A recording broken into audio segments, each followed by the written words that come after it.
Hi friends, இன்றைக்கி நம்ம வந்து 10ஆம் வகுப்பு கணிதத்தில் உள்ள ஒரு முக்கியமான 5 மார்க் கொஸ்டின் தான் பார்க்க போகிறோம்.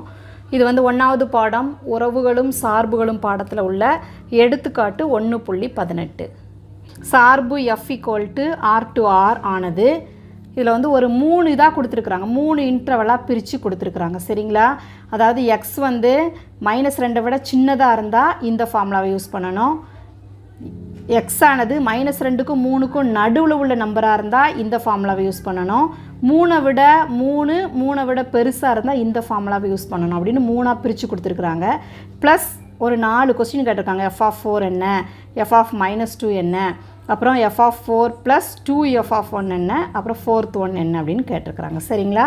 இப்போ நம்ம கணக்குக்குள்ளே போக போகிறோம்.